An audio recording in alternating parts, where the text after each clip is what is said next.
할렐루야. 아멘. 오늘도 이 새벽에 하나님의 은혜가 풍성하시기를 주님의 이름으로 축복합니다. 아멘. 우리의 인생은 하나님의 손에 있을 때가 가장 행복하고 가장 아름답고 가장 위대함을 믿습니다. 올 한 해도 하나님의 손에 붙잡혀 살아가는 우리 모든 인생, 하나님께 붙들려 쓰임받는 우리 모든 성도들 되시기를 주님의 이름으로 축복합니다. 아멘. 오늘 말씀은 날마다 복음으로 열매 맺는 일상이라는 제목으로 함께 말씀을 나누겠습니다. 어제 은행에 갔다가 이제 제가 교회로 돌아올 때였는데요.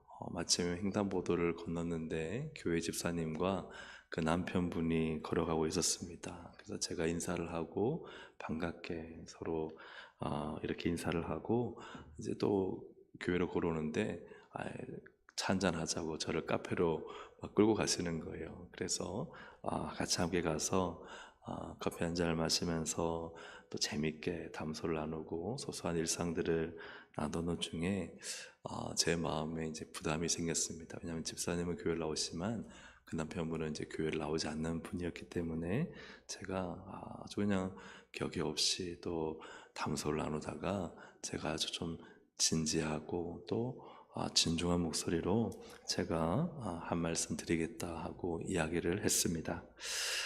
제가 한 말씀을 드리겠습니다. 이 땅에서 잘 되고 행복한 것이 참 좋은 일입니다.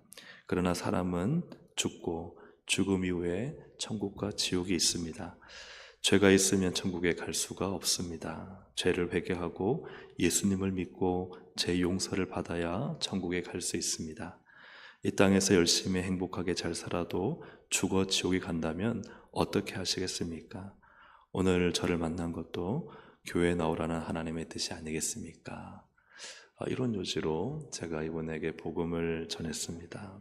그리고 좀 교회 나오라고 또 강하게 권면하고 이렇게 웃으면서 헤어졌습니다.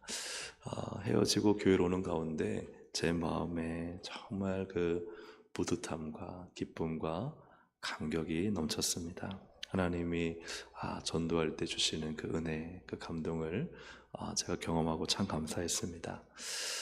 사도들은 날마다 복음을 전했습니다. 42절 우리 쉬운 성경을 한번 읽어보겠습니다. 그들은 날마다 성전들에서 내용을 쉬지 않고 가르치고 전했습니다. 예수님이 바로 그리스도 구원자라는 이 복음의 내용을 쉬지 않고 가르쳤는데 그냥 하고 싶을 때만 했느냐? 그렇지 않고 그들은 날마다 복음을 전했다라고 기록하고 있습니다. 왜 사도들은 날마다 복음을 전했을까요? 오늘 본문을 보면은 우리가 읽었던 앞부분에 사도들은 붙잡혀 공회로 끌려왔고 대제사장 앞에 서게 됩니다. 대제사장이 사도들을 신문합니다. 27절에 보니까 성전 경비대에 속한 사람들이 사도들을 데려와 공의 앞에 세우자 대제사장이 사도들에게 물었습니다. 우리가 이 이름으로 가르치지 말라고. 굉장히 좀 아주 포악하고 또 위협적인 말로 이야기를 했겠죠. 우리가 이 이름으로 가르치지 말라고 단단히 주의를 주었는데도 그대들은 예루살렘을 온통 그대들의 가르침으로 채워놓았소. 그리고 예수를 죽인 책임을 우리에게 넘기려 하고 있어. 사실 굉장히 젠틀하게 표현하고 번역한 본문이지만 실제의 말은 이렇지가 않죠. 굉장히 위협적인 말로 너희들이 죽은 예수, 이미 대제사장과 그들에게는 죽은 예수지만 우리에게는 살아계신 부활하신 예수님이지만 그들에게는 왜 우리가 죽인 그 예수를 너희들이 자꾸 들춰내서 우리가 죄가 없는 사람을 죽인 이 일을 왜 자꾸만 너희들이 부각시키느냐, 왜 예수로 온 이 예루살렘을 물들이느냐, 이렇게 그들에게 신문하고 위협하고 협박할 때 베드로가 이에 대답합니다. 29절 우리 함께 읽어보겠습니다. 시작. 그러자 베드로와 다른 사도들이 대답했습니다. 우리가 사람이 아니라 하나님께 복종해야 하는 것은 당연한 일입니다. 아멘. 이 전하는 일은요, 하나님께 뭐 하는 일이에요? 복종하는 것이고 이것은 당연하다라고 말하고 있습니다. 왜 사도들이 날마다 복음을 전했느냐? 전도는요, 복종이기 때문입니다. 같이 한번 읽어보겠습니다. 네. 다음, 전도는 시작. 전도는 복종입니다. 네, 그렇습니다. 전도는 복종이라는 거예요. 그래서 2주 9절을 다시 보면요, 하나님께 복종해야 하는 것은 어떻다고요? 당연하다. 근데 우리가 복종이라 생각할 때는 우리는 복종에 대해서 사실 좋은 이미지보다는 좀 복종에 대한 잘못된 이미지가 또 있을 수 있습니다. 많은 경우 헬라어에서 히포타소라는 복종을 쓰는데, 그러나 여기에서 29절에서 쓰이는 복종은 그런 복종이 아닙니다. 여기는 페이달케오라는 복종을 썼습니다. 페이달케오. 페이라는 것은 뭐냐? 동의하다, 신뢰하다라는 의미입니다. 페이라는 것은 동의하다, 신뢰하다. 이 달케오 할 때 아르케오, 아르코라는 이 아르코라는 단어가 이제 동사형인데, 이것은 지배하다, 다스리다, 행동이 바뀐다. 그러니 행동이 바뀐다는 것은 설득되어진 다음에 어떤 변화를 말하는 거죠. 그래서 페이와 아르코가 합쳐서 페이 달케오가 되는데, 이것은 동의하여 지배를 받는 것입니다. 내가 동의한 것입니다. 내가 복종이요, 그냥 굴욕적이고 비인간적이고 비인격적이고 이해와 설득도 안 되는데 하는 것이 아니라 충분히 동의가 되고 신뢰가 되고 설득이 되어진 거예요. 그래서 신뢰하여 그분의 말을 듣고 보니까 이거 맞는 말이다. 그러니 어떻게 돼요? 행동이 바뀌는 것. 이것이 여기 본문에 쓰인 페이달케오입니다. 그러니 복종이라는 것이 전도해, 그러니까 그냥 이유도 모르고 납득도 안 되고 하는데 억지로 하는 전도가 전혀 아니라는 거예요. 이것은 충분히 동의되어지고 신뢰할 만해서 맞아, 하나님은 내가 전도하기를 원하셔. 충분히 내 안에 공감되어지고 또한 받아들여진 그러한 것이 바로 이 페이달케오의 복종입니다. 그러므로 이 사도들이 날마다 전도했다는 것은 그들이 억지로 하지 않았다는 거예요. 그들이 억지로 한 것이 아니라 그들이 동의하여 자발적으로 했다. 물론 쉽지는 않았죠. 전도할 수 있는 환경도 좋지 않았습니다. 사람들도 대상과 공회원들처럼 아주 위협적이었습니다. 그럼에도 이들이 했던 것은 그들의 마음에 무엇이 되어진 거예요? 설득이 되어진 거예요. 이것은 하나님의 설득이에요.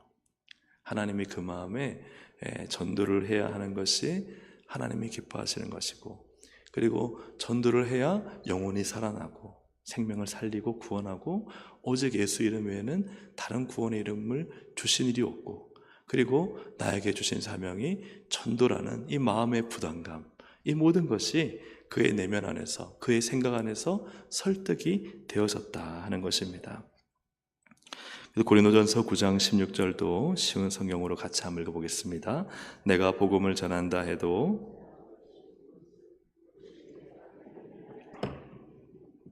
만일 내가 복음을 전하지 않으면 나에게 화가 내릴 것입니다.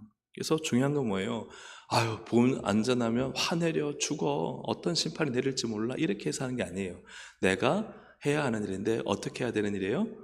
당연히 해야 되는 일이에요. 당연히. 베드로도 그랬잖아요. 당연히 해야 되는 일이고, 여기 바울도요, 당연히 해야 되는 일이에요. 그래서 복음을 전하지 않는다면 화가 내린다는 것은 그가 이미 복음을 전한 것이 마땅하고 당연하다는 사실이 하나님으로부터 어떻게 되어진 거예요? 설득되어진 거예요. 그게 바울과 베드로에게 하나님이 하신 일이에요. 하나님은 인격적이십니다. 하나님은 비인격적으로 기계적으로 우리를 다루지 않으셔요. 하나님 우리의 마음에 은혜를 주시고 마음의 부담을 주시고 심령의 감동을 주시고 영원 사랑의 마음을 주시고 반드시 전도해야 되겠다는 마음을 우리에게 불러일으켜 주셨다면, 그것은 우리가 하나님 마음에 뭐가 되어진 거예요? 설득이 되어진 거예요. 내가 맞아, 영혼 살려야지. 내가 구원해야지. 내가 전도해야지. 내가 안 믿는 사람들 주님께로 인도해야지. 이 마음을 하나님이 나에게 설득하셨다면 그 다음에 이들은, 베드로와 바울은 뭐 했어요? 베드로는 내가 복종해야 된다. 바울은요, 복음을 전하지 않으면 내게 화가 내려진다. 왜요? 하나님이 날 설득하셨거든요. 사랑하는 여러분, 여러분의 마음에 하나님이 설득하신 적 있습니까? 복음을 전해야 돼, 전도해야 돼, 영혼 살려야 돼. 내가 너에게 원하는 것은 사람을 살리는 일이야.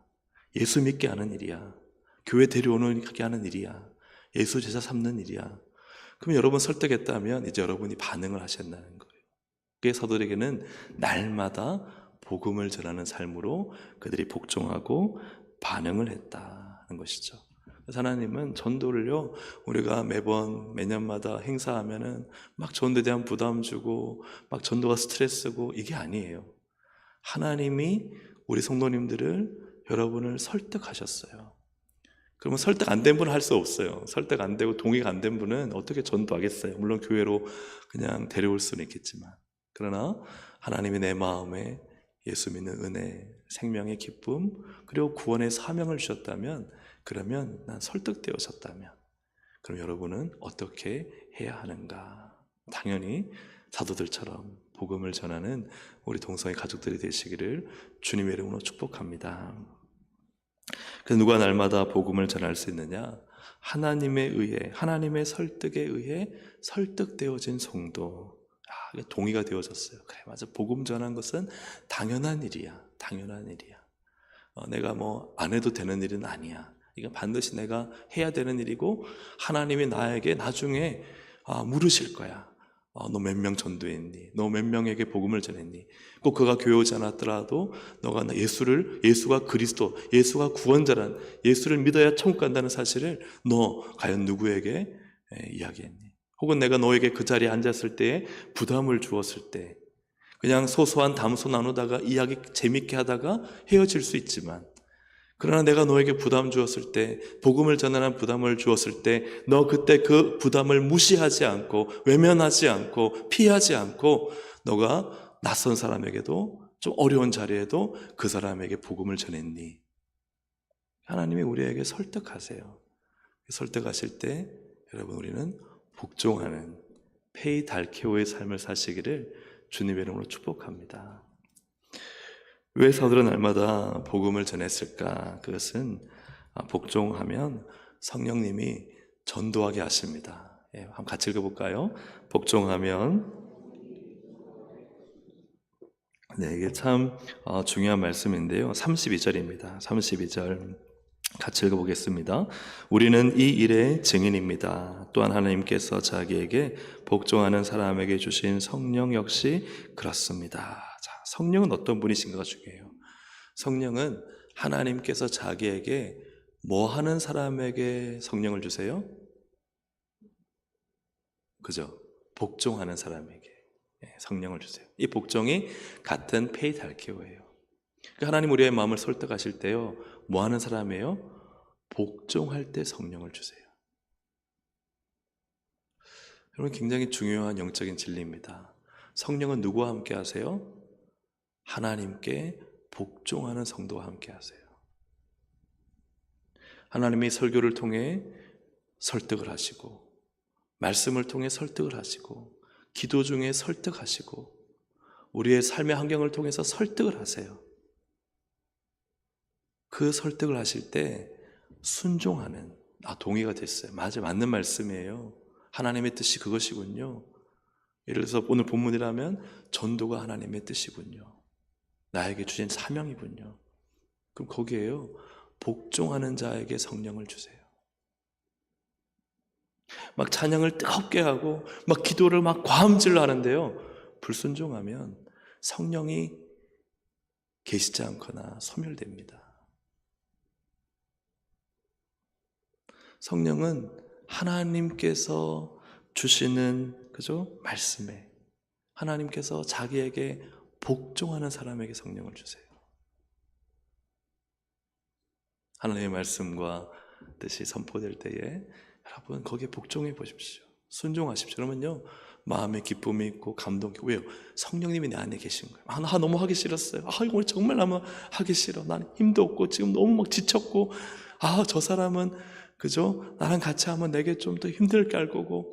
그렇지만 성령님이 내 안에, 그거 너 일이다, 너가 해야 될 일이야 하고 하나님이 제 마음에 막 자꾸 푸시를 하시는 거예요. 근데 보니까 또 제 일이에요. 그럼 어떻게 해야 돼요?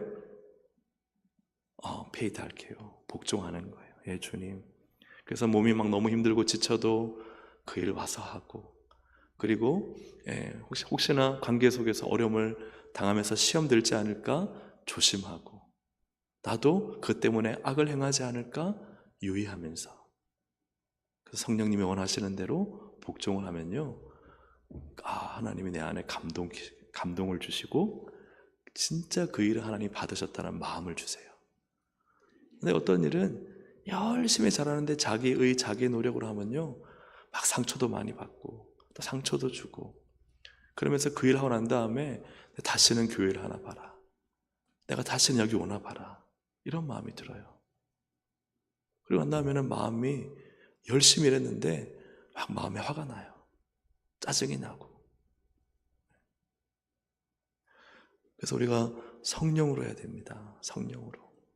성령님이 내게 주시는 설득을 쫓아 성령님의 방법대로, 성령님의 뜻대로 우리가 할 때에는 성령님을 우리에게 계속해서 부어주시지만, 그러나 자꾸 성령에게 불복종하고 성령을 따르지 않으면, 또 하나님은 성령님을 통해 말씀하시잖아요. 그 말씀을 불복종하면 어떻게 돼요?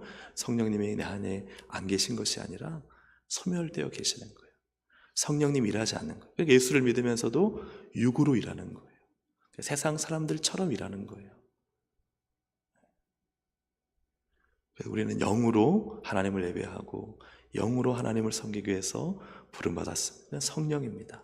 성령으로 충만해야 주의 일을 할 수 있고, 예를 반주를 하나 하더라도요, 기도하고 성령으로 충만하여 하나님 앞에 예민하게 반응하고 그분이 주시는 뜻을 쫓아 하나님 앞에 순종할 때, 그때 성령님을 부어주셔서 반주도 또 찬양 인도도 모든 봉사도 하나님께서 성령의 감동으로 하게 하시는 거예요. 사랑하는 여러분, 복종하는 자에게 성령을 주셔요. 근데 그 성령은 누구신가? 다시 32절을 보여주시면 우리는 이 일의 증인입니다. 그리고 밑에 보시면 성령 역시 그렇습니다라는 것은 성령 역시 증인입니다. 누구의 증인이세요?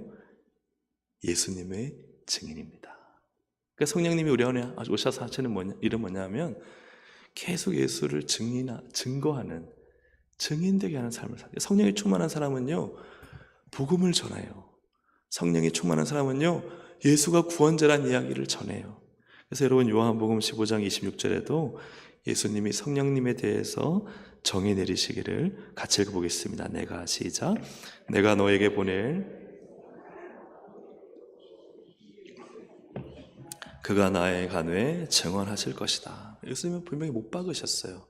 진리의 성령이 하시는 일은 즉 예수님 자신에 관해 증언하시는 증인의 사명이세요. 그래서 우리가 예수로 충만하면요, 성령으로 충만하면 하는 일이 뭐예요? 예수를 외쳐요. 예수를 외쳐요. 입에서 예수가 떠나지 않아야 돼요. 왜요? 예수의 이름에 모든 구원과 능력과 생명이 있기 때문입니다. 왜요? 성령님이 내 안에 계시면 예수를 외치게 만들어요. 예수 외에는, 바울은 그래요, 다른 모든 것은 다 배설물이다. 성령님이 하신 우리 안에 끊임없이 예수에 대해서 얘기하는데 나는 예수에 대해서 얘기하지 않는다? 그것은 내 안에 성령이 소멸되어 계시다는 하나의 증거일 수도 있어요. 저는 예수를 외칩니다. 그냥 예수 잘 믿는 분, 집사님한테도 가서 그냥 예수 외쳐요. 예수 이름의 권세가 있습니다.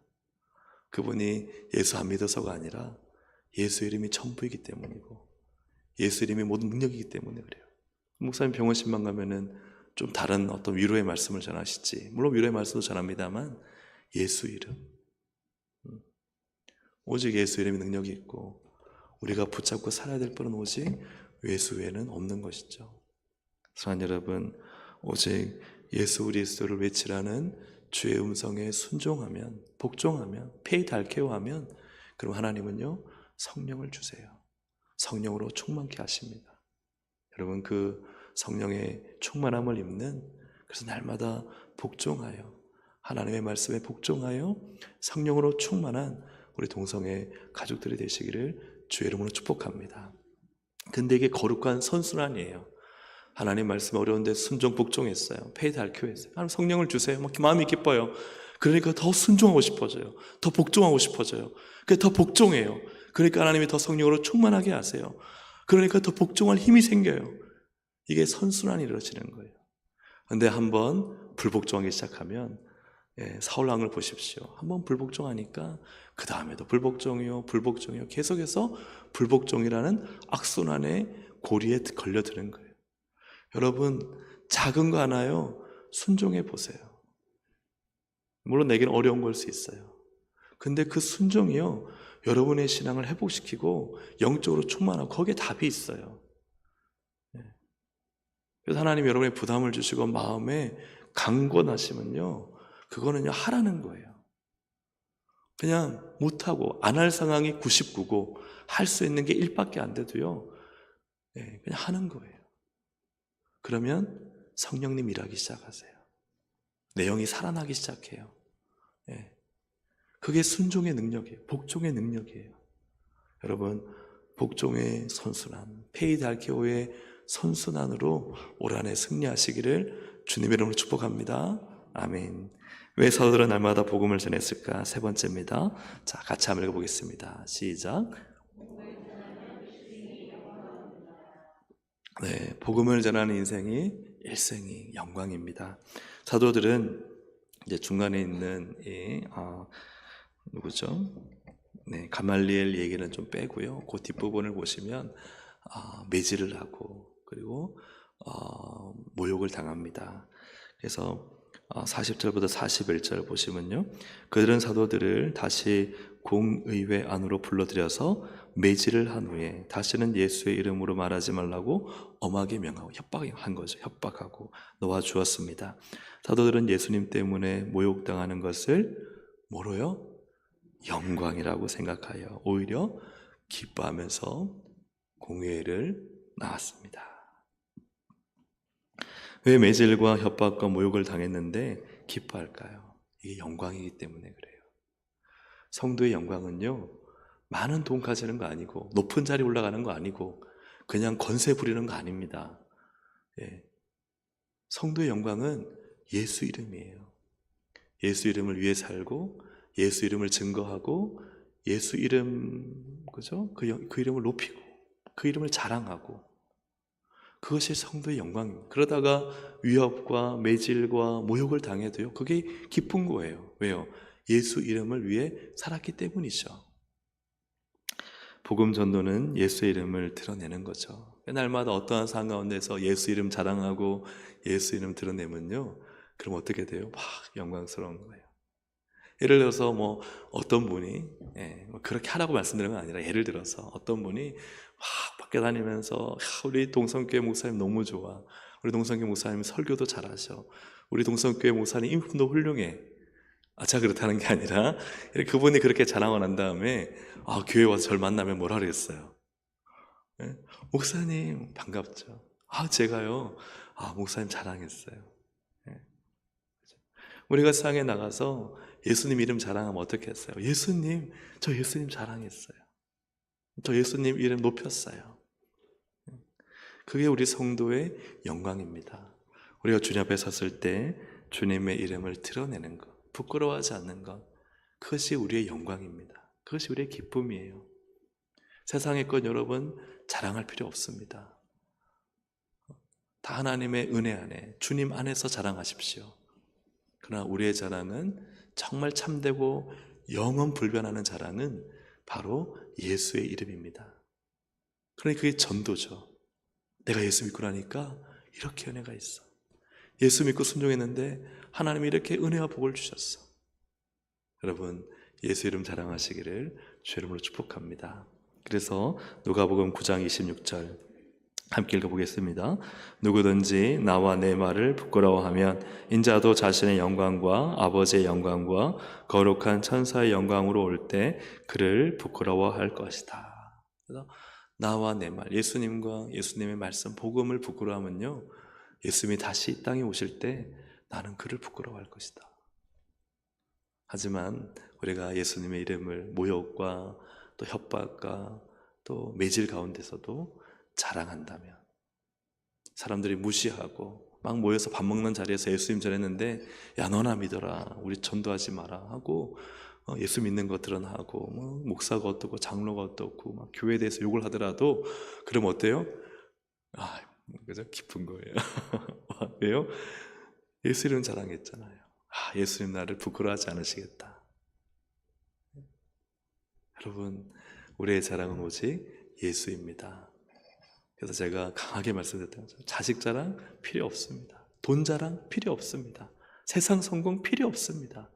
그 자랑이 뭐 어떻다고요? 그러나 주님이 내게 주셨으면 자랑하십시오. 주님의 은혜로, 주님의 은혜로. 네. 근데 악센트가 중요합니다.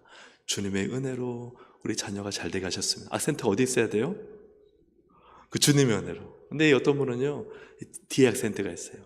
주님의 은혜는 그냥 갖다 붙인 문이고, 자식 자랑하기 위해서 주님의 이름을 팔아먹으면 안 됩니다. 여러분, 주님의 은혜가 정말 감동될 때 조심스럽게, 다른 분 상처받지 않게 자랑은 해야 되겠죠. 주님의 은혜만. 거기에 자기 자식 자랑하고 돈 자랑하고 자기가 잘한 일 자랑하기 위해서 주님의 이름 그냥 갖다 붙이고 간판만 내걸고 자기 자랑하는 거, 그거는 주님께도 영광이 안 되고 다른 사람에게는요 시기심만 줍니다. 그래서 마음을 상처를 줄 수도 있어요. 사랑하는 여러분, 그보다 그냥 그 이름 여러 가지 자랑하는 것보다 오직 그 이름, 예수 이름만 자랑하며 복음을 전하며 살아가는 우리 동생 가족들이 올 한 해 되시기를 주님의 이름으로 축복합니다. 왜 날마다 사도들은 복음을 전했을까? 하나님께 설득되었기 때문에요. 하나님께 설득되어 복종하는, 페이달케오 하는 성도들이 되시기를 주의 이름으로 축복합니다. 그래서 전도에, 복음 전하는 일에 복종하니까요 더 성령이 충만한 거예요. 복종하니까. 여러분, 어떤 일인지 올 한 해 주님께 복종하는 한 해가 되시기를 주의 이름으로 축복합니다. 세 번째로는 복음 전도에 영광을 하는, 세상의 것이 영광이 아니라 예수의 이름에 영광이 있다는 사실을 믿고 그냥 예수 이름 외치는 거예요. 입만 열면 예수, 예수쟁이가 되는 거예요. 진짜 저 사람은 예수쟁이다. 예수. 왜요? 그 사람 믿든 안 믿든 건 주님의 일이에요. 나는요 주님 이름 부끄러워하지 않아야 돼요. 그래야 마지막 날 주님 앞에 섰을 때 네가 날 부끄러워하지 않았다, 네가 어디서든 누구에게든 예수 내 이름을 자랑했다, 그게 우리의 영광입니다. 여러분, 이 영광스러운 삶을 살아가는 성령 충만한 우리의 일상이 되시기를 주님의 이름으로 축복합니다. 아멘.